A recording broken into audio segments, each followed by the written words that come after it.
Uh, Chad, appreciate everything you've done. You're a great Patriot.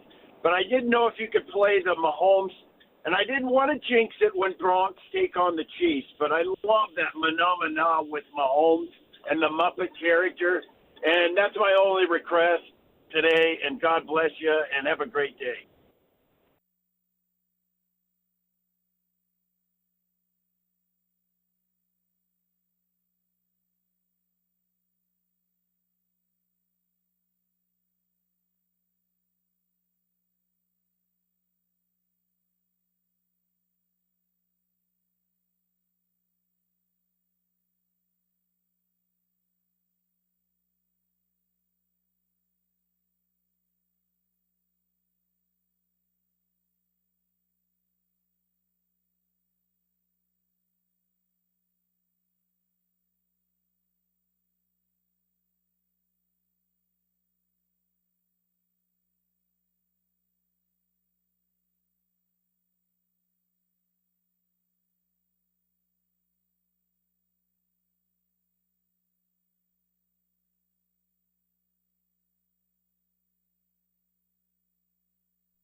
Chad, it's been forever, my friend. I'm doing well. How are you?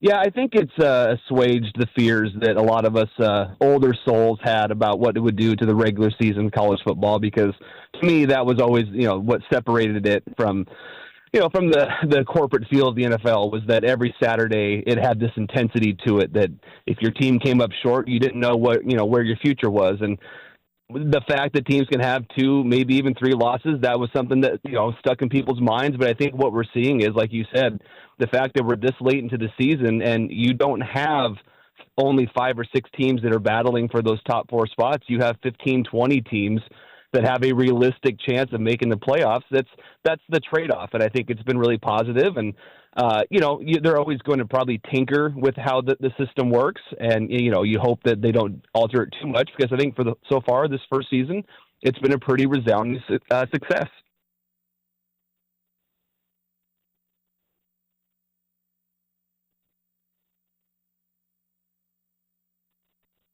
Yeah, and that's what that's what it always should have been. It's the fact that some of these schools that don't normally have the chance to get looked at have an opportunity, and to their credit, they're taking advantage of it. And schools like SMU, who have really shown that conference alignment, while kind of weird looking on the outside, and the fact that you have Cal and Stanford playing on the Atlantic coast, there are certain outliers that work, and you're giving schools an opportunity that just needed a little bit bigger of a platform, and they're taking advantage of it.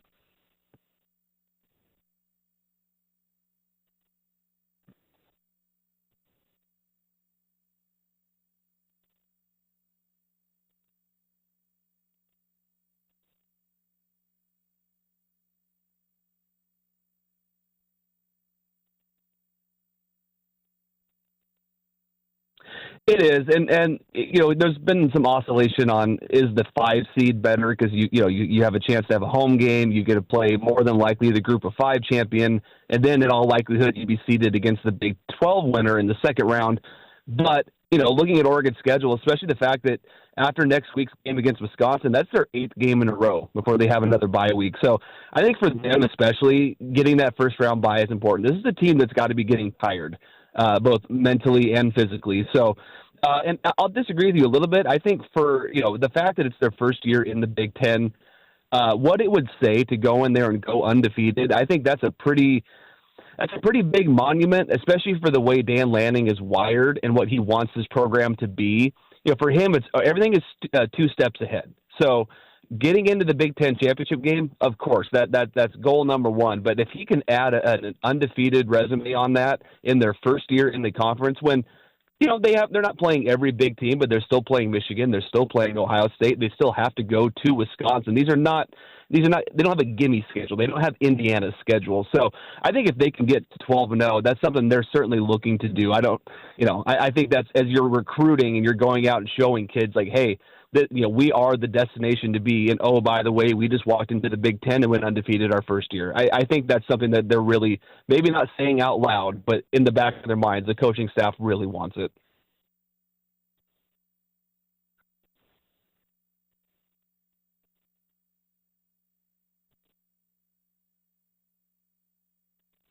Well, and that's the big thing with these conference title games is it really has raised a question of A, is there value in the conference title game, and B, are we going to get to the point where teams are actively not wanting to get there?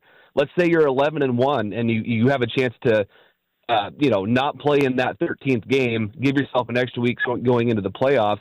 Or if you get to the Big Ten title game or whatever conference game you have and you get a second loss, does that then bump you potentially out of the playoffs? Maybe not this year, but down the road. So that's, I think, the biggest key that the playoff committee and whoever the governing body is at this point of running it is going to have to figure out is, are these conference title games worth it, or are we going to start to see teams play some chess as to either avoid it or it's tricky, and that's probably the biggest question mark.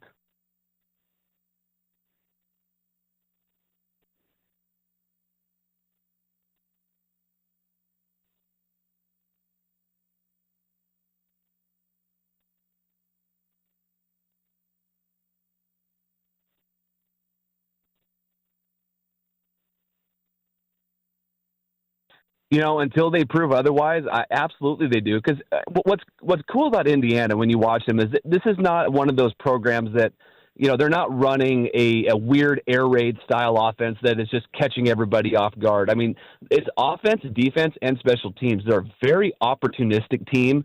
Defensively, they're extremely sound, and they thrive off of turnovers, but they're also really stout up front. And then their offense is balanced. So it's not again, if they were, like a Texas Tech in the mid 2000s under Mike Leach, where it was just kind of, you knew what they were going to do and they were just going to spread everything everywhere. But when they got matched up against a bigger opponent, you didn't know how they were going to react. To Indiana, until we see it, we don't know. But the way they're built and the way they're playing, I absolutely give them a puncher's chance because they're built more like an Ohio State, and I say that without saying they're built like Ohio State, but in that same mold than they are one of those spread teams that's smaller up front. So I'm really excited. That probably is the most exciting game we have going the next few weeks because there's so much intrigue and unknown. But there is a real possibility that, if you tell me, if you wake me up after that game and said Indiana won, I'd be surprised, but I also wouldn't be that surprised.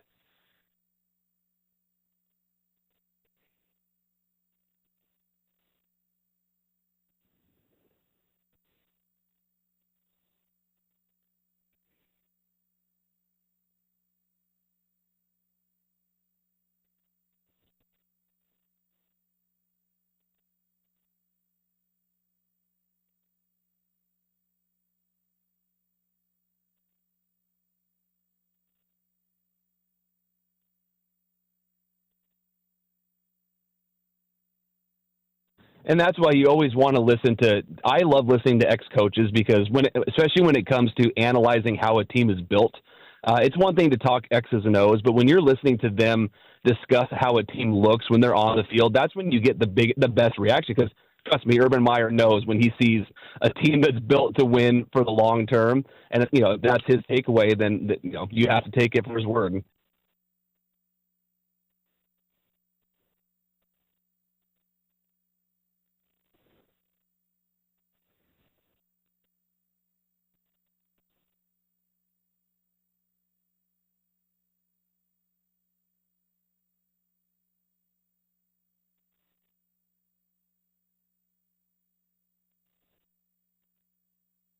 Well, it's funny because before the season started, when I did a little bit of a deep dive, and the one thing that stood out to me the most about who Lanning was as a coach was the fact that going back to his first two seasons, when Oregon played those games that in the past you got nervous as a fan, road trips to Arizona State or Washington State or home games against Stanford, this staff did not have any problems with those. In fact, those were the games where Oregon ended up looking the best, especially last season. Going into Arizona State in November and being up 35-0 or 42-0 at halftime, that was a game that you always, as an Oregon fan, worried about because that's where they end up tripping up. So the fact that they then started the season by struggling so much with Indiana, looking better against Boise State, but still not looking great, you started to think, uh-oh. So if that was one of their best qualities as a staff, and now that has seemingly gone away, where is this going? And the fact that they made just a couple tweaks with the offensive line, looked better week after week, got the Ohio State win, and then to me, and I've said this on the show before, almost more impressive than the Ohio State win was the way they responded against Purdue and Illinois, because it's been said ad nauseum, whether you call it a trap game or whatever it was, the fact that those two games, they came out and those games were over at halftime showed you exactly the kind of command that Lanning and the staff have over this team and how much buy-in they have. And when you have that and you combine it with a team and a roster that's as talented as they are and the schedule they have remaining, that's where you get the feeling that something different is brewing here. And it feels different than it did under Chip. It feels different than it did those first couple of years under Helfrich because of the way they're built.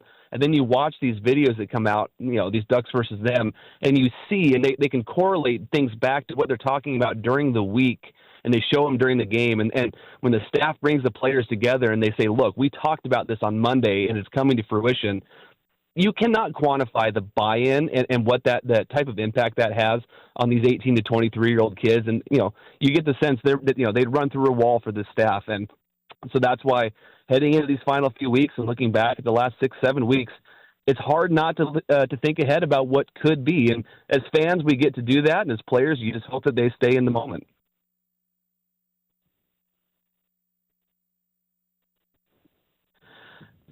Yeah, I still have him probably third or fourth. I think, what I like to do when I'm thinking about Heisman is I like to switch players and teams, and what would the impact be? And if you put Dylan Gabriel on Miami, for example, I don't, Oregon clearly has, I think, more talent than Miami in the skill position guys.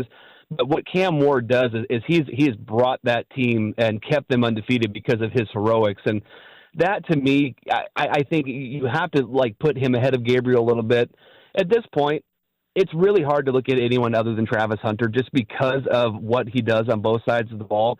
Regardless of your feelings towards Colorado, I think Hunter is kind of the outlier in that he truly is a very special player. And if you want the Heisman to actually be about the best player in college football and not just always the quarterback, I think this is a great year to give it to somebody that is outside the realm. He's extremely unique, and quite frankly, he just deserves it by the way he's played. But I think Gabriel deserves an invite to New York, especially if they win out. If they finish the season 12-0, and I think even regardless of what would happen in a Big Ten championship game, I think he should be there.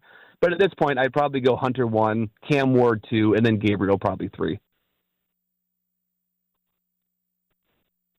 I wanted to have him there, but he's kind of slowing down a little bit here the past few weeks. It doesn't take away from what he is and what he still could do. And if they go 4 players, absolutely. There's years where they take 4 people there, and if he came in third and got the invite and Gabriel didn't, I'd have no qualms with it because this is a special season. And you hope for his sake and for that program that he finishes strong and maybe has a couple games where he breaks out here at the end of the year. So I think it'd be a really great story if you have someone from Colorado who is a two-way player, a quarterback from Miami, when's the last time they had a good quarterback, and a running back from Boise State. If that was the Heisman finalist, I think it'd be a really cool view of where college football's at and this idea that every team now deserves to have a chance and deserves to have some mention and get some spotlight on them.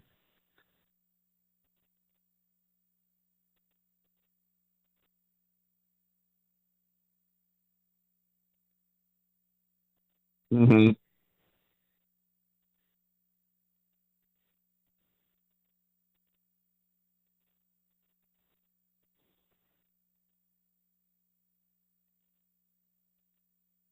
It's unbelievable, and it's really great to see. Oregon's had such a history of offensive coordinators going off and being head coaches, and mixed success. Tedford had success, Cutter had success, but to see what Dillingham is doing at such a young age at his alma mater, he seems to be doing it the right way. And you see the way players, his former players react online about his success. That's just one of those great stories. It's fun to see. And my God, how many decades have we talked about Arizona State being the sleeping giant of there's no reason why a school like that in that location should not have success. And to see them finally have a coach that understands that, is doing it the right way, and really seems invested in the long term, it's a lot of fun. And unfortunately for Scadaboo, he's not going to even get a sniff of a mention to go just because of Arizona State's history, and they've never really been there. And most of their games are on at 10:30 at night on the East Coast, but he is 100% someone that deserves, at the very least, an honorable mention because he's so much fun to watch and really helping to carry that team, like you said.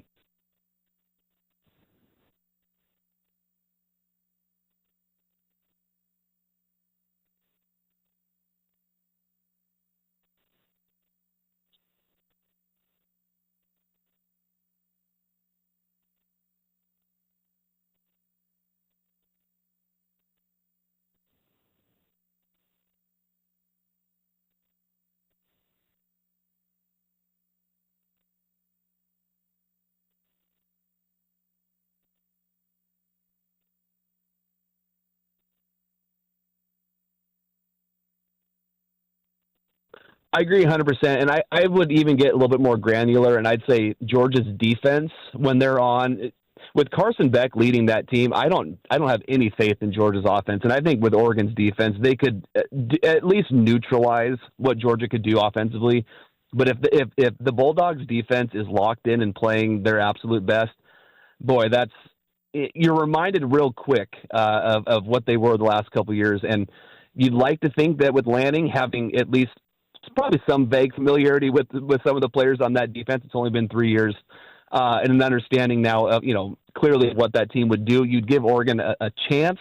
But I agree. If they were to get to the national championship game and there's one team that you don't want to face, and if they were fully healthy and everything, Georgia is still a tough ask. Now, it would not be 49-3 like it was in 2022. I think it would actually be a very competitive game. But I think that Oregon right now is like 85% of what Georgia is at their best. And that's a testament to Lanning, because the last time they faced, they were not anywhere near that point. And it would be it'd be a great visual for where Oregon is heading and where they could be, I think, really soon. But that's the one game I would have mentioned that being probably a 10 to 14 point game. Maybe Georgia gets a score late to make it look worse. But yeah, that Georgia defense is scary good when they're operating on all cylinders, and kind of seems like they are. They struggled last week with Florida, but I expect to see a much bigger effort from them against Ole Miss this week, and kind of get a reminder of what they are.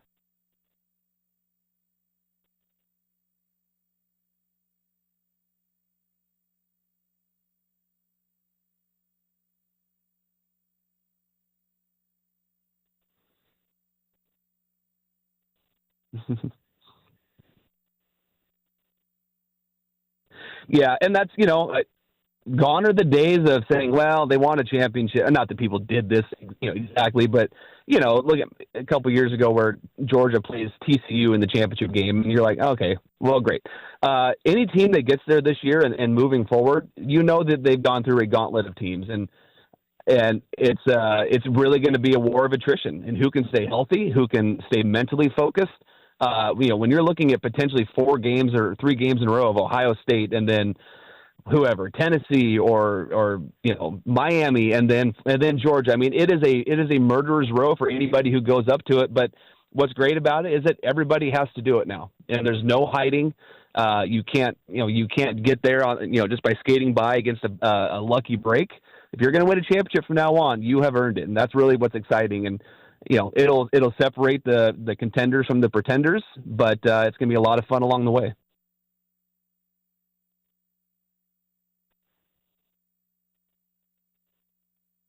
You too, my friend. It's good catching up, and yeah, let's talk soon.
All right, Trailblazers going to be in action tonight, taking on the Minnesota Timberwolves.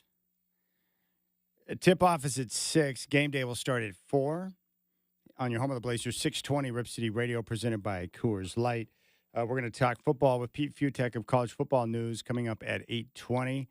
A lot of different topics I want to hit with him, but his site, one of the most comprehensive sites in the country, he covers everything. So I can't wait to break it down with him. We'll get his thoughts on the playoffs, Oregon, and the potential rematch with Ohio State.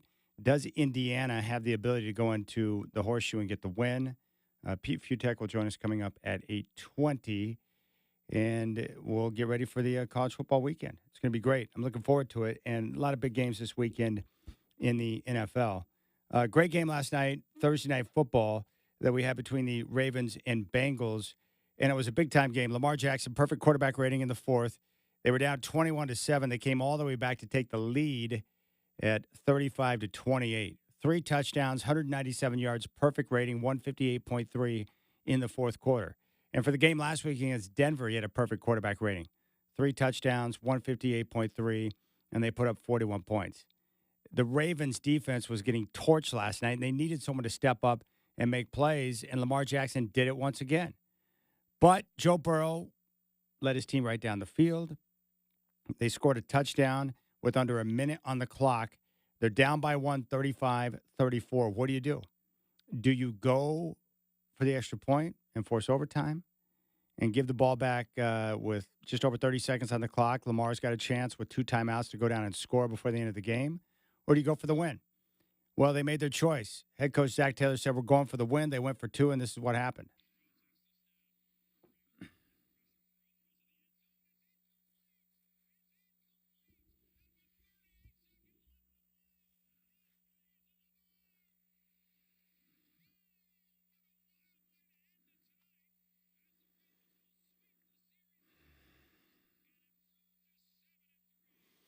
It was awesome. Great Thursday night football game. Great finish. After the game, John Harbaugh was very happy.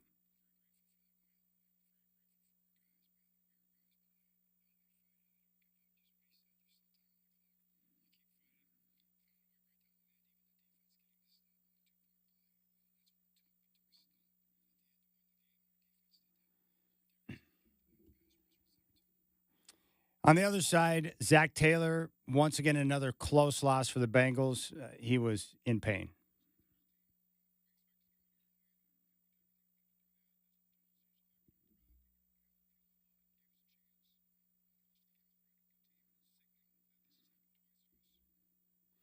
The close losses for the Bengals this year, I mean, it's just absolutely brutal if you look what they've been through as a team. They lost that close one to kick off the year against New England. Lost by a point at Kansas City. Lost by 5 to the Commanders. Lost in overtime to Baltimore the first time around back in early October. And then they lose the 1-point game last night. It's brutal, man. The NFL's tough. Most of the games come down to the final possession, and that's what happened last night. But I applaud the decision to go for 2. That was the right call. Because if they go into overtime and B. Moore wins the coin toss, the game's over. They just didn't make the play. And it didn't help the officials miss 2 penalties on the same play and did not throw a flag. All right, we'll come back and we'll dive into Shaden Sharp, who made his season debut last night. You got Rip City Mornings.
Yeah, what's up? 8 o'clock chat here. The Trailblazers, they took a loss last night in San Antonio, 118 to 105. The Spurs on fire most of the night, shot better than 50%. Season best 41% from downtown. They were plus 21 from beyond the arc. Ayton had another double-double, 21 points, 10 boards. Grant with 21. Shaedon Sharp made his season debut. He had 13 points on 6 of 9 shooting in 20 minutes. The Blazers back at it tonight. They're in Minneapolis to take on the Timberwolves. Tip-off at 6. I will have game day at 4 here in your home of the Blazers, 620 Rip City Radio. Thursday night football in Baltimore. Lamar Jackson on fire in the fourth. Threw 3 touchdowns, 197 yards. Perfect passer rating at 158.3. They come back from down 21-7 and win it 35-34 as the Bengals. 2-point attempt inside of a minute was no good. Oregon will host Maryland tomorrow, 4 o'clock on the Big Ten Network. Ducks favored by 25. Oregon State will host San Jose State. Kickoff at 12:30. From Reeser, they're favored by 3.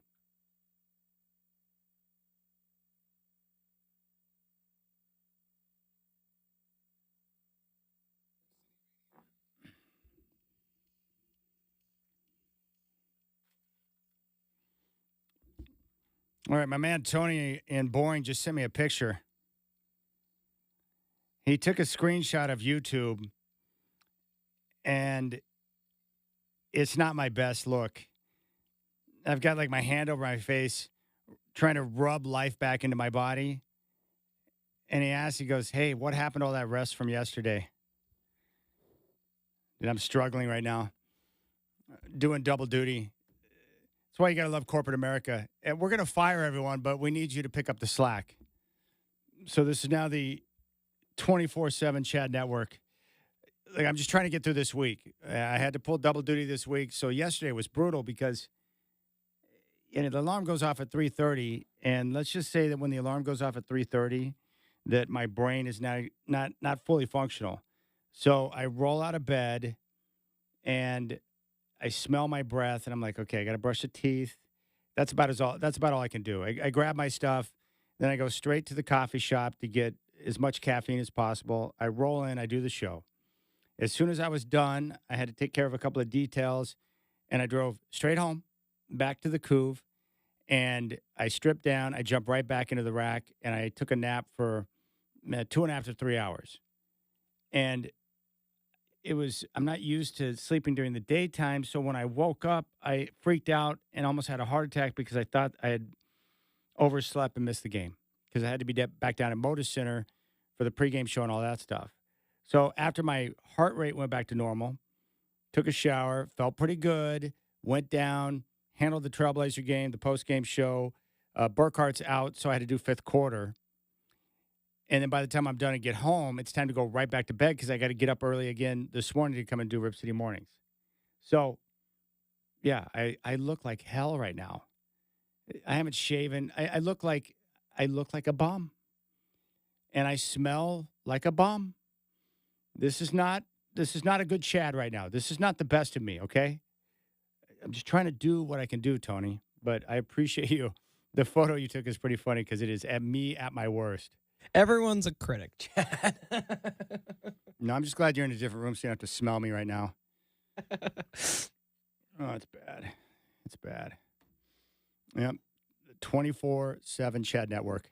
But you've realized yesterday, Chad, what has happened to me. Not too often, but I can't tell you how many times there's been something where I needed to do something in the afternoon. I take my big nap during the day. You wake up, it's, at least for me, in winter, sometimes it's like darker outside. Your whole brain clock is freaking out. So I totally understand how you feel there. Yeah, what he's saying is that when you have to set your alarm to get up early for morning radio, like, you can't be late for work. It's the one job where you can't slide in a couple of minutes late. You can't sneak in through the back door. Like, when the show starts, it starts. And if you're not here, that's a big problem.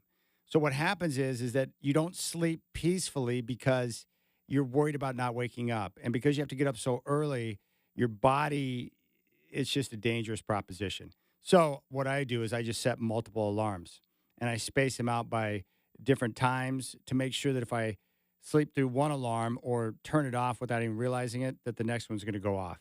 So you have to stagger them like that. Yeah, it sucks. And you don't rest peacefully. And that's pretty much how the week is gone. But we're close. I just got to get through today. I can make it through today, and then tomorrow I will get plenty of rest, and then I'll wake up and watch college football all day. I can guarantee you that's how that day is going to go tomorrow. Barring I don't die at some point today, I will get a good night's rest, wake up, and then I'll feel rested, and then I'll be able to watch college football all day. And then Sunday, Blazer game, but it's not until later on in the evening, so I'll be able to get some good rest. So I just got to grind, whatever it takes. All right, Trailblazers last night. And by the way, Pete Fiutak, college football news coming up in 15 minutes. I love him, and we'll talk all things Ducks, college football, playoff, a lot of different nuggets to get into with him with the expansion of the playoff and what we're seeing right now going into week 2 in November. Last night, the Trailblazers lost in San Antonio 118 to 105. Really, the key here is a couple of different areas. One, the Spurs were plus 21 at the three-point line. The Trailblazers are going to struggle finding consistent shot makers from three throughout the year, but it's tough to win in today's league when you are minus 21 from beyond the arc. So three-point shooting's one. Number two, turnovers, coughing it up, and the Spurs getting 20 points off of Trailblazer turnovers. And then the biggest issue that I saw throughout the game was the defense. The initial guarding position, not good. The Spurs had too much freedom of movement. They got too many easy buckets close to the rim. And most of the shots, even the ones from three, were not contested. They were able to get into a rhythm. They shot in rhythm. And as a result, they shot a high percentage. Season best 41% from three. They shot better than 50% for the game. And in the end, the Blazers fall. Here's Coach Billups on the loss.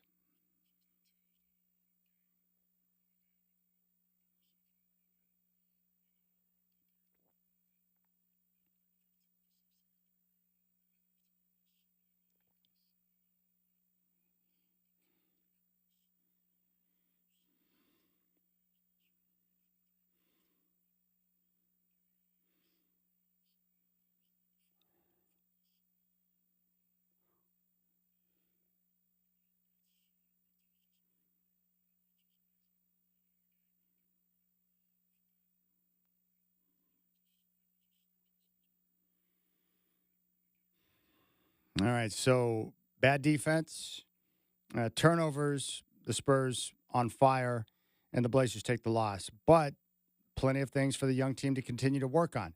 Now, in other news, the Trailblazers are getting healthy.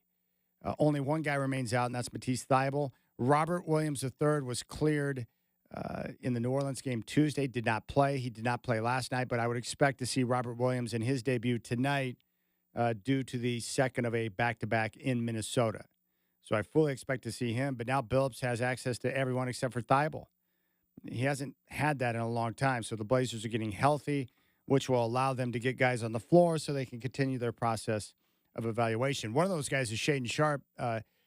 I just don't think his return could have gone much better. He played 20 minutes, looked really good, appeared to be pretty comfortable out there. 6 of 9 from the floor, 13 points. And Coach Billups talked about his play.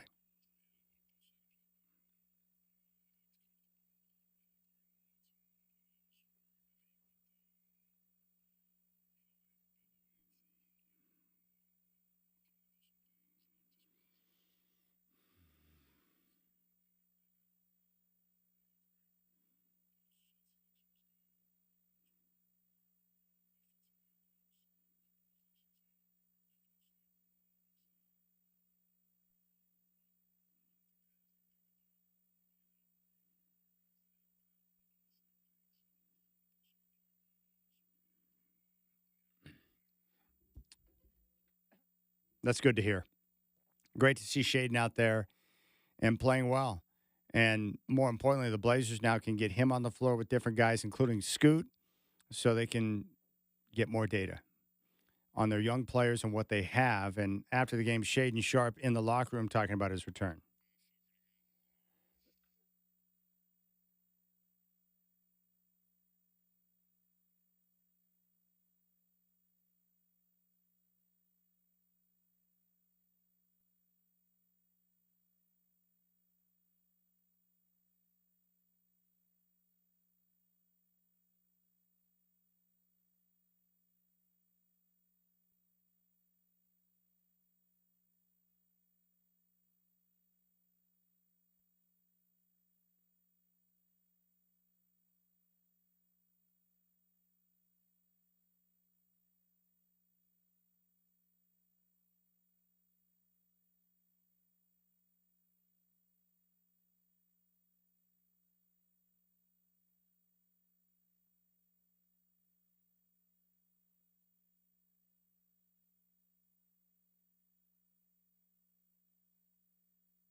There you go. Shaden Sharp, 13 points, 6 of 9, 20 minutes, and we'll get a chance to see more of him tonight.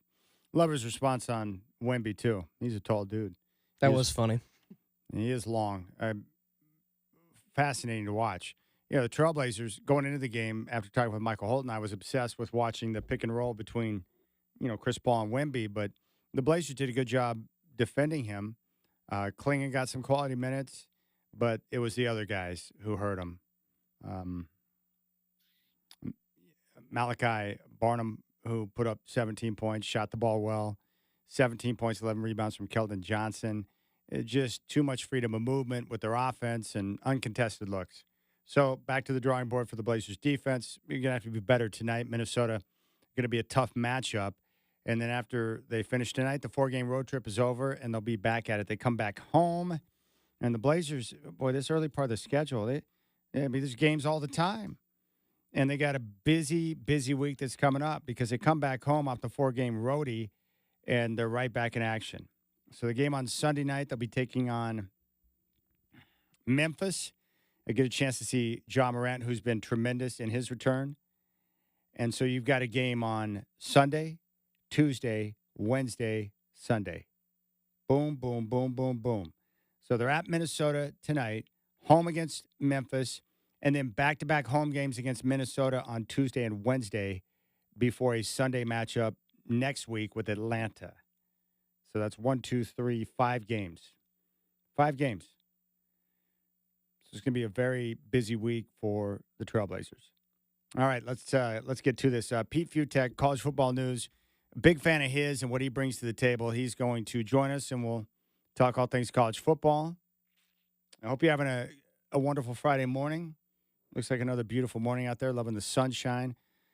All right, let's dig in. Pete Futek coming up next. Trailblazers tonight, tip-off at 6. Game day starts at 4 on your home of the Blazers, 620 Rip City Radio.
All right, you got to check out his website, collegefootballnews.com. This is the man behind it, and I continue to be amazed at how comprehensive it is. Pete Futek is with us. Pete, good morning. It's great to have you on.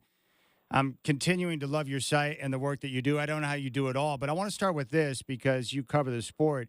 You know, this year with the playoff expansion, what I'm noticing is that we still have roughly 18 to 20 teams that are alive for a potential playoff berth, and that's giving us a lot of games each weekend on Saturdays that have playoff implications. Are you enjoying it? What do you think about the way it's playing out so far?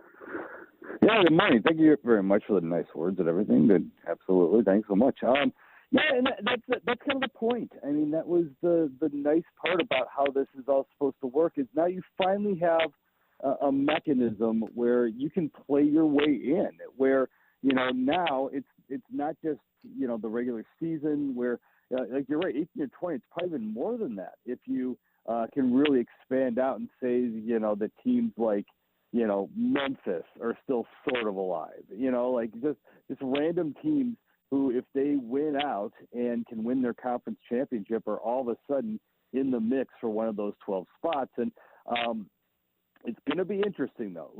It'll be real interesting as we go on to see if the committee kind of holds form for how it ranks teams over the last 10 years of this thing when it was a 4-team playoff, where if they keep doing this like they did, where if you're a Power 4 team now, instead of Power 5, and you win 11 games, you're going to get in. I mean, there's no way you're not. They're going to respect the results of like if an SMU goes 11-1, all of a sudden it's in. If Indiana wins this weekend, it'll be interesting because if they beat Michigan, they probably lose to Ohio State, and then they'll definitely beat Purdue. So Indiana becomes 11-1 and gets the best of all worlds, just like Penn State potentially, and go 11-1 and not have to play a conference championship game. That's the dream, because then you get time off while Ohio State and Oregon will play, you know, the second of probably 3 times. So it just makes it a whole lot more intriguing, and it bumps up the status of the conference championships now. We're talking with Pete Futek, College Football News. You brought up Indiana. I think everyone here in Oregon just assumes that Ohio State and Oregon will rematch in the Big Ten title game. And I don't disagree with that, but I was listening to a take from Urban Meyer a couple of weeks ago. He was at the game when Indiana blew out Nebraska, and he was on the sideline, and he was skeptical of what Indiana was doing. But when he saw the physicality of their players, taking a look at the way they play with the spread option offense, he came away impressed. How good are they, and do they have a chance to go into the shoe and pull out the upset? Well, first of all, you kind of mentioned the key part of this. Against Nebraska, you know, against Michigan State. Those are the only 2 games they've played that have been against anybody who's any good, and even that, they're not, you know, Nebraska and Michigan State are just kind of eh. They haven't played in Oregon. They haven't played in Ohio State yet. They haven't played at Penn State. You know, they haven't played anybody who's all that great. With that said, all right, you know, look, it's the first time in the 126-year history of the program that they're probably going to have a 10-win season. You know, and when you do it against a schedule that's not that great, well, then you blow everyone out, and that's exactly what they're doing.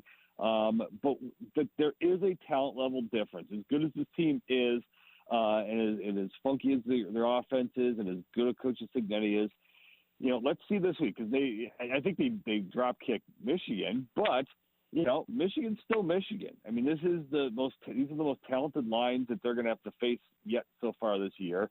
I don't think it's a given that Indiana just wins in a walk, but I think they do, because Michigan can't throw the ball. But you know, again, this is a team that's going to have a lot more talent than they've had to deal with before, and Ohio State will definitely be a big time challenge. But they're playing great. They're playing great. But at some point, the reality is going to come to breakfast when the talent level kicks in and they finally actually play someone who's pretty good. Hey, Pete, with the Ducks, they got up to the slow start. I wanted your thoughts on the work of Dan Lanning and the staff to continue to get them better week by week, where now the offensive line appears to be a strength. They're protecting Dylan Gabriel. They got more balance in the offense between the run and the pass. The improvements, what have you thought about the way they played as the seasons went along? Oh, yeah, it's been good. I mean, I remember thinking this team just isn't that good. You know, really, seriously, Idaho, you know, this All right, so they're just going to be one of those teams that's going to struggle a little bit. And then, now, you mentioned the college football playoff and how this is all kind of breaking out at the time. I mean, I knew Ashton Jeanty was really good, but it was like, oh, God, look at him. He just got ripped up by Boise State. Well, as it turns out, that game pretty much mattered because Boise State's pretty good. So it was kind of a weird start, like you said. But the fact that they've gotten so physical up front, that they were able to beat up Ohio State a little bit in the way that they played the first time around, it was just telling. I mean, obviously, under Dan Lanning, they've been great. I mean, they're not as good as Ohio State, the talent-wise, but they just sort of came out and, pushed them around, and they executed better. So, this is a very, very, very good team under Lanning. I still think at the end of the day, there is that Ohio State and Georgia is just better. Those are the two best teams in the country. They're just not playing like it. So let's see what happens once playoff time kicks in and once it really the focus kind of comes in. Because when you can see it. When Ohio State and Georgia turn it on, you can just say, okay, enough of this, and the talent comes through. Where the Georgia out in the second half against Alabama, and the last 10 minutes last week against Florida, and late against Kentucky, and Ohio State, they have those spurts where they're just seem like they're playing so tight right now, but you've got that team loaded with great, NFL athletes and Chip Kelly at offensive coordinator. When they figure it out, all of a sudden it kind of works. Again, Oregon's awesome. Obviously, it's got to be the number one team in the country right now, and it's obviously right in the mix for the national championship. But they're playing, like you said, they're playing better and better as the season's going on. We're talking with Pete Fiutak, college football news. With the people that you talk to, have you been able to figure out what's going on with Carson Beck and why he's struggling, especially in the turnover department this year? They're playing so tight. It's the only way to describe it's both Ohio State and Georgia where, think about it. There is no wiggle room here. Those two have to play for the national championship or their season's a complete failure because they are so good. You don't spend the money like Ohio State did to not at least be in the national championship mix. And you can see it where every down there's so much pressure. I mean, seriously. I mean, I go on a show in Cleveland, and seriously, every week is Ryan Day on the hot seat. Ryan Day has won 89% of his games. And you laugh, but it's serious. Yeah. They are absolutely dead serious that Ryan Day, it is so hard to win 60% of your games in college football. Everyone forgets this, that it is really, really hard to be a 60% winning head coach. And you've got guys like Lanning and not right now, Kalen DeBoer. Oh, is he not getting the job done in Alabama? And it is so hard to do what these guys are doing. And yet every snap is so micro-analyzed. And same thing when you asked about Carson Beck, same thing, where they're supposed to win the national title. They're Georgia.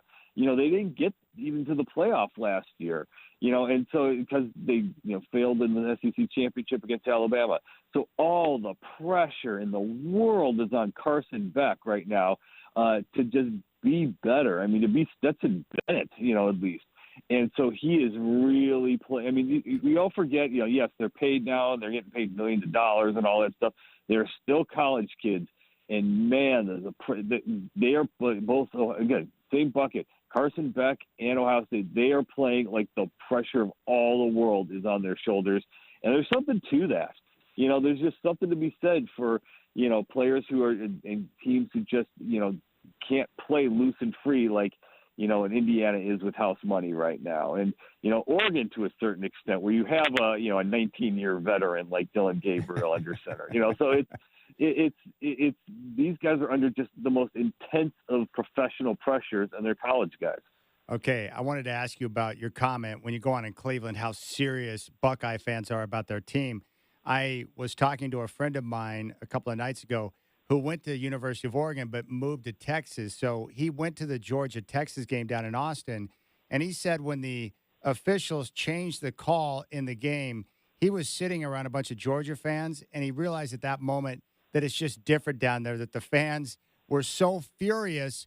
and incensed at the change of the call by the officials. And in their minds, they're like, "You're going to cost us a national championship." Like he goes, "It's just different down there." It's not fun. It's not. There's nothing fun about it, and that's why to go back to Indiana and even to Oregon, because the national championship factor with Oregon is that of course you want to win the national title. The pressure is there right now, but it's a different animal because you haven't done it. So it's if Oregon doesn't win the national title but has a great season, all right, it's everyone's disappointed, but the sun will come up in the morning the next day. It is such a funeral environment if they win the national championship. And then the crazy part about it is when you going back to Ohio State, and I say this openly, I say this to their faces. There's not a more miserable group of fans in all of sports than Ohio State fans, and it's because they could win the national championship and they'd still find something to be mad about. Like a couple of years ago when they almost beat Georgia, they were a missed field goal away from winning the national championship. They hit that if that kick goes straight against Georgia, they go on and beat TCU by 100 and they win the national title. And the party line from Ohio State was, but we lost to Michigan. They're never, ever, ever happy. And if they win the national title this year, it'll be like, okay, well, they got to do it again next year now. Like it's just a fan base, like you said. It's just their lives. And unlike any other sport where, right now, obviously, and if a team loses in the NFL, you're upset for a week and all that. But life goes on because you can keep on winning. You can never, ever, ever lose if you're Ohio State or Georgia because it's right now the pressure is just so intense. All right, Pete, I want to talk about a couple of teams that aren't in the national championship picture, but they are a lot of fun, mostly because I nerd out on your coverage. But I take a lot of interest in Arizona State because I love going down to Tempe and watching games. I love the area down there, and I'm a big fan of Kenny Dillingham. What are your thoughts on the job that he's done in turning that program around in such a short period of time? Absolutely one of the most underappreciated jobs going. I mean, young guy, and it's one of those things you could kind of see last year. The team last year was awful. I think they went 2-10, but they played hard. They were undermanned. They were losing late. They had a couple blowout losses. But under Dillingham, that goes back to the fun factor. Again, he's only like 33-ish years old, and he's just a fun young guy. And that team plays like it. It plays tough. It plays hard. And it plays like it enjoys playing the sport of college football. And there's just something to be said about that where, it's just a tough physical style. And they go out there and they compete. And, again, at the end of last year, they competed really, really hard, even though there was nothing to play for. Yeah. And you can see how that carries over where, he still had that team. And you can tell that team loves to play for him, and it shows on the field. And that's another one of those teams, like you mentioned, who's still in the college football playoff hunt? Well, pretty much everyone in the Big 12, except the teams that we thought would be in the hunt for the Big 12 title, are still in the hunt there. So that's a team, even though their star running back Cam Scatterbo is hurt, that's a team that, no one's talking about it, but we are right now. They're still in the mix for one of those 12 spots if they can keep winning. My favorite player in college football to watch that no one knows about is Cam Scatterbo. His toughness, he's got over 1,400 yards of total offense right now, double digits in touchdowns. He does everything for them, and he's almost impossible to tackle. The energy in which he plays with, his toughness, and what he means to that program right now, I really enjoy watching him. He's a fun guy. And he's a short shelf life guy because he willingly takes massive amounts of punishment. But he's a great story because here's one of those guys who just fell through the cracks. He just wasn't he wasn't wanted by any of the big teams and all that. And started out at Sacramento State and was pretty good, and then all of a sudden gets to Arizona State and boom, and just he just epitomizes what that team has been about this year. All right, one other team that's fun. Army right now is unbeaten. They've got Notre Dame coming up here in New York at Yankee Stadium in a couple of weeks. I'm assuming that they have to go unbeaten to get into the playoff. How do you see them? Unbeaten. That's going to be one of the more interesting stories. Well, yes, if they go unbeaten, yeah. But the interesting part about them is if they are the unbeaten American Athletic Conference champion, then yeah. But if they play Notre Dame tight and tough, then it becomes interesting because they haven't played anybody. Look at their schedule. They don't have a game against a team that's going to go to a bowl game. So this has been all great and stuff. We'll see this week if Notre Dame keeps this going. Notre Dame, you want to talk about the team no one's really talking about? That team's really good. Notre Dame has all of a sudden figured out everything, and they have got a formula down. No one won by a bigger margin of victory in October than the Irish. That includes a win over Navy. I mean, the Army's offense is always going to be kind of the knuckleball, or on some days if you can't hit it, but the Army is playing really tight. They're doing everything that Army's supposed to do. They're controlling the clock. They're running the ball like they're supposed to. But I think there's going to be a problem against Notre Dame. But again, that's one of those, really interesting situations because, they don't play the Navy game until after the college football playoff brackets are announced and everything. So it would make life a whole lot easier for the college football playoff committee if Notre Dame wins that game easily and if Tulane rips through Army in a AAC championship game. But at the very least, it's a great story. It's Army. It's that school, and they're really fun and good at football because they're just rocking everyone right now. All right, one final question. LSU and Alabama this weekend. Winner is still alive and the loser's done. Is that pretty much how you see it? Kinda, yeah. You can't have a third loss, and this is where it's going to get really interesting late. And I kind of alluded to this before. And how much does the College Football Playoff Committee kind of adhere to its past formulas? Where they, last year went haywire because you had the all-time perfect storm of things happen where. Yeah, you had a 13-0 Power 5 conference champion left out, but Florida State kind of had to be, But outside of that, the College Football Playoff Committee's main goal is to not get yelled at. They want to make sure that, okay, what can we justify? And it's going to be easy to justify, again, the Indianas and Penn States and SMUs who might have 11 wins. That's an easy thing to justify from a Power 4 conference. It'll be hard to justify if because it's Alabama 9-3 team somehow gets in over an 11-win team or a 10-2 team. So unless the playoff committee kind of changes how it views and does things that it's been doing over the last 10 years, yeah, this is probably one of those elimination games in the whole picture here. And the winner kind of goes on and probably ends up getting a seed in some way, shape, or form. So this kind of jacks up the bigness of an already massive game this weekend. All right, Pete Futek, he is with College Football News. Go to collegefootballnews.com. His site is incredible. This guy does everything. Hey, Pete, thanks for making time for me, man. Enjoy the games, and we'll talk again in the future. I enjoyed that. Anytime. There you go. There's Pete. Love him. Well, that's fun, man. Yeah, Travis Demers, big Army guy. And I'm pulling for Army to go unbeaten. It's going to be a problem against Notre Dame, but it would be great to see, wouldn't it? And, yeah, Cam Skattebo. If you have not watched Arizona State, you need to just to watch Cam Skattebo. And it says here that Skattebo is doubtful to questionable. He's not going to practice this week, so we'll see if he's going to play this weekend against UCF. That game's on at 4 o'clock. And they've got Wesleyan quarterback Sam Levitt, who is playing great football. And he's a redshirt freshman. I want them to go unbeaten. They play UCF. Then they play at Kansas State. Then they're back home to take on BYU and finish out against Arizona. If they can run the table, they would have a chance and a spot in the Big Ten title game.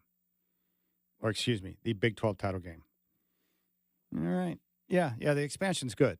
We got multiple teams playing for playoff positioning, their lives, their hope. It's all live. All right, we'll come back. We'll see if Brendan's got a mailbag question or two. It's Friday morning. Hope you're enjoying it. Trailblazers tonight in Minnesota taking on the Timberwolves. Tip-off at 6, game day at 4 here on your home of the Blazers, 620. Rip City Radio presented by Coors Light.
All right, the Chad Radio Marathon we're getting there. We just got to grind through the rest of the day. 15 more minutes to go here, and then the rest of the action tonight. Looking forward to my nap, which is coming up, which is going to be nice. Man, still sad. I've been looking at the post that Kirk Herbstreit's been putting up. His wonderful dog Ben passed away, and they've been paying tributes to him. I just feel bad for him, man. He lost his best friend. Horrible. There's nothing quite like losing a pet. It's a very unique thing. We talked about it earlier this week, and something that hurts no matter what. And I know, consummate professional and all those things, Chad, and he's paid a lot of money to do what he does. But just again, if my dog, what is that? What is the money he makes? You're always hung up on the money thing. What does that have to do with this dog? No, I said just let me finish. I said I was impressed that there was if it was me, I don't think I'd be calling a Thursday night game the night my dog died.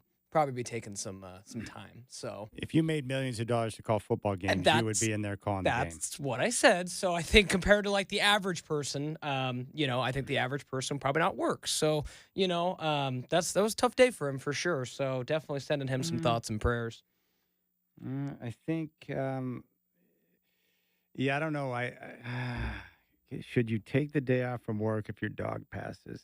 It's tough, right? I mean, maybe I put my foot in my mouth a little bit, but I think I would be a mess for at least a period of probably 24 hours. I'd be a mess too, but I would still show up for work. I guess I'm going to show up for work if my dog passes, but I'm not going to judge someone if they want to take the day off. I get it because I'm close to puppy shots too. Yeah, I said I'm definitely feeling for him and hope everything goes as well as it can from here on out for sure. It's pretty cool. I was checking out. I would imagine more schools have this. Maybe I don't know if Oregon State does, but Arizona State's got an official NIL store where you can go and search different players on the team, and they have gear. Like I'm looking for Cam Scattaboo gear right now, and they have a special page where you can go to the NIL store, and you can pick which player you want to support them. I think that's pretty cool. That's very cool. You big Cam Scattaboo fan. I've kind of picked that up this week. I like it. He's my favorite player in college football. I like that. And I think he deserves a Heisman invite. But because he plays for Arizona State and like Joel said, his games are on late at night. So even though he's phenomenal, and he truly is, the majority of the country doesn't know who he is. But gosh, he's one of my favorite players to watch. I love his story too, Chad, coming from Sac State. I mean, you bring over not even grad transfer, but just a transfer running back from a FCS school. It could hit, it could miss, and for him to hit the way he did, like you said, so big for Kenny Dillingham's program. So they've certainly changed that culture down there in Tempe, without a doubt. And Sam Levitt's playing great football too. He's terrific, and the best part is he's a redshirt freshman, so they're going to get at least 2 more years or so with him. There's stability there. Kenny Dillingham was great with Oregon, and he's got a chance to go back home and be a part of his alma mater. But his youth and his energy, they're having fun. They're fun to watch. Now, I do have to say this too, Chad, because you brought him up. How Oregon State let Sam Levitt leave the state. I'm not sure I'll ever. However, there's been a lot of Beaver fans who've been like, "Oh, that kid from West Linn balling out at Arizona State. How come he wasn't really recruited by Oregon State?" Did they even give him an offer? And again, this is just from where he was. He did not see eye to eye with Jonathan Smith and Brian Lindgren. That's why when he was at Michigan State and he knew they were coming, he's like, "Nope, I'm out." So he didn't see eye to eye with them before he went to Michigan State. Correct. Yes. So that was kind of a interesting little deal. But no, it's awesome to see a kid from West Linn balling out. That's awesome. Yeah, he's playing well. All right, let's get to the mailbag. If you got something for me, Brenden. Oh, I sure do, Chad. And something I'm going to give you a bit of a runway to have fun with because I know it is something you care about. So for those who don't know, Chad Dewing is maybe the biggest Mandalorian fan that I know. Hands down. That's a great show. And I love talking about it with him. And when's the movie coming out? I was going to ask you, Chad, have your sources heard anything? Are we getting any more Mando anytime soon? What are the Dewing sources telling you? Well, let me check Rabbi Google. Man, what a great show that turned out to be. I wasn't sure, with these little mini series, what they would turn out to be. And then when I started watching Mando, I was like, wow. And I love the connection between Mando and Grogu. What a great show it is. Let's see here. I don't see anything on the latest in terms of when a film's going to be out, but that's a rumor I heard. Did you hear the same thing, that there would be a Mandalorian movie? I did. I heard that there would be like a movie, and then it was like the show wasn't done. It just that next season wasn't going to come till after the movie. Now, again, in the hands of Disney, anything's possible. It could get made tomorrow. It could get made 4 years from now. But you think about how it was such a marketing tool for them, Chad. Like, how much money did they make off of having little plush Grogu's everywhere in America? Beyond America. I'll go further than that. Like, it turned into a moneymaker for them, hands down, in addition to being an awesome show. All right. It looks like 2026 is the target date. Sometime in 2026, it's going to be on the big screen. The Mandalorian and Grogu. Man, that's going to be fun. I'm looking forward to it. But yeah, no, I was just thinking about that. I'm like, Chad and I haven't talked about the Mando in a minute. And yeah, so 2026. Yeah, I'm all over that. That's that's going to be clutch. It's going to be and clutch. not only that, but especially with Baby Yoda, Grogu, it's a great way to connect young ones to, the new series and the shows because, the kids will gravitate towards characters like that, which is really cool. Yeah, in that same breath, Chad, are there any kind of TV shows that are coming up that you're looking forward to, movies that you are on the horizon you're looking for, or you kind of boots on the ground, see what impresses you when it comes out kind of guy? Yeah, there's nothing coming up where I'm like, man, I've got to go see that.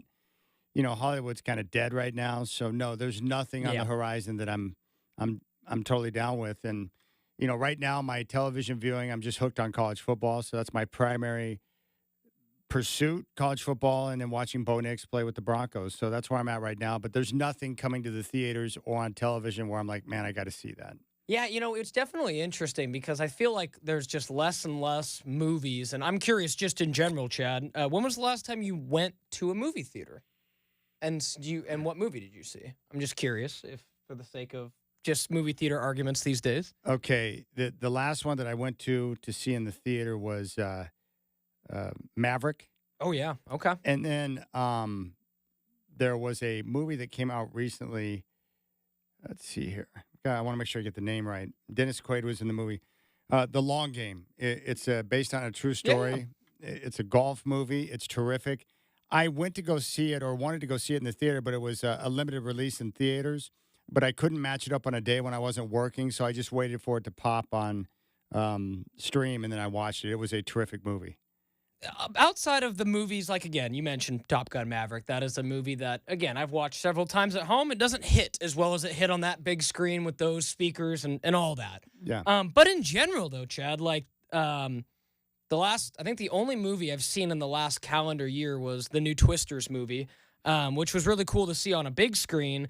But, like, it's weird. I've now come to the conclusion, like, there's been some movies that I've seen out that I'm like, oh, I'll just wait till it comes on streaming. And it's kind of weird to know that, like, movie theaters are less of, like, a thing that we all do as a society, it seems like now. Yeah, it's really bizarre. Now, I'm intrigued by Gladiator 2. Oh, yeah, that's a good, yeah. So I'm going to wait, and I'll read a few of the reviews and see if it's worth going to the theater for. But, yeah, it's not what it used to be. I remember the days in the summer of, like, Terminator 2 and having it be a big event, or the Star Wars movies. But things have changed, and people would just prefer to sit at home and stream it at their crib, which I understand too. All right, that's going to do it for us. Enjoy your Friday. Check back at 3, Rip City Drive, Blazer Game Day at 4, and then tip off with the Trailblazers and Timberwolves at 6. A big thanks to Brenden Slaughter, Pete Futek, and Joel Gunderson. Have a good day.